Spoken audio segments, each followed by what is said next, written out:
Wow, it is late. Can we talk about this? As time goes on, games are continuously finding new ways to evolve. Starting with a simple concept like trying to get the highest score to whatever this was, we're a long way from Texas now. We got stories, character progression, forms of currency, and items that make us look super badass. Unless you're playing as a female character, because for some reason they're probably just going to give you flashier forms of bras and underwear. Which is totally sexist. I want to wear a fucking thong too. And for the most part, this progression has led to investment, which is good. The cinematics of games are closer to movies than they've ever been, drawing you in with well-written characters, grandiose environments, and God, there are so many nice butts. But sometimes that's not what you want. Well, the butts, yeah, but hold on. Occasionally, we need something we can play in between massive adventures and busy days for a few minutes and still manage to have a complete experience. A mini-game, if you will. But obviously, we can't make a short game and expect people to beat it time and time again without getting sick of it. Unless it's Kirby Superstar, because that shit is remarkable. But what if a game existed that was short enough to complete all the way through, but still had the replayability of my mixtape? A game that somewhat rewrites itself every time you play, generating new items, areas, monsters, and...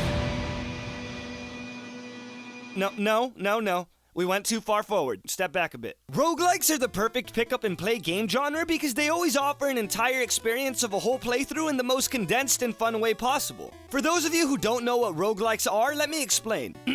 A roguelike is a game in which every time you play it, it changes. The level's randomized, the pickups and monsters change, and most importantly, if you die in the game, you die in real life. Okay, not really, but it's game over. Now it doesn't sound as bad, right? And not that baby bitch, oh, I'm sorry, let's spawn you in the same room you died in with full health because we didn't mean to make the game too hard type of game over. I mean game fucking over, kid. Don't get too attached to your gear or your progress because it'll be wiped from existence. And you'll be back at square one with nothing besides your pride. And sometimes not even that. Anyway, one of the main reasons why roguelikes are such a unique form of game is because it's always a gamble. Since they are partially reliant on the power of RNGesus, you never know what you're going to get. Some runs you find a lightning sword and a goddamn minigun in the first few minutes. And other runs all you find is a fucking spoon and a sombrero. Yes, I look great, but how am I supposed to kill the Demon Knight at the end of stage 3 if my primary weapon's main purpose is to eat Lucky Charms?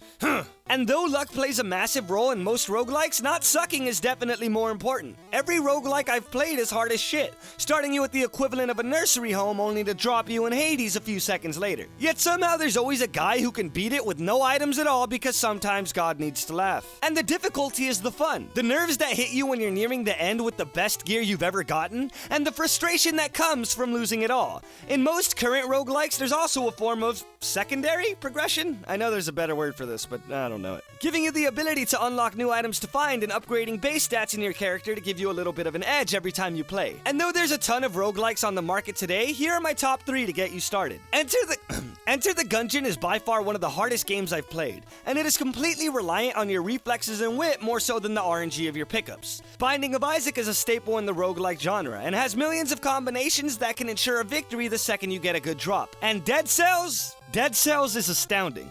One of the greatest games I've played to date, and it was just released 10 days ago. Balancing your need for luck and skill almost perfectly, every run feels satisfying, ensuring you find at least one item that makes you smile and gives you hope. This game is seriously so good that my need to tell you about this game is almost stifled by my need to be playing this game. Oh, it's amazing. Thank you for watching this week's episode of Can We Talk About This? If there's something else you want to talk about, leave it in the comment section below and I'll be sure to get to it because why wouldn't I? I like you, you are great, I look up to you, I smell your shoes when you leave. I couldn't come up with anything fast enough. I gotta stop improvising these.